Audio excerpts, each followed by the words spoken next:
मतलब के साथी बा सगरो जहनवा, भाई बंधु सारा परिवार वाहुरा। मतलब के साथी बा सगरो जहनवा, भाई बंधु सारा परिवार वाहुरा। मतलब के साथी बा सगरो जहनवा, भाई बंधु सारा परिवार वाहुरा। मतलब साथी बा सगरो जहनवा, भाई बंधु सारा परिवार वाहुरा।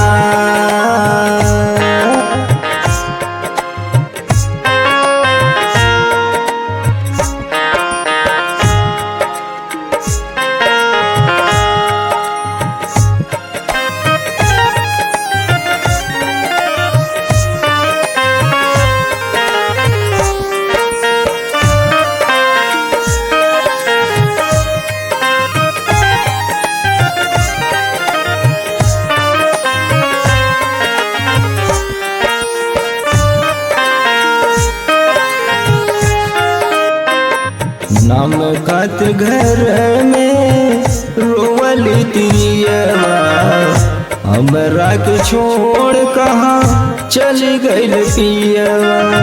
नाम खात घर में रोवली तिरियवा, हमरा के छोड़ कहाँ चली गइल पियवा।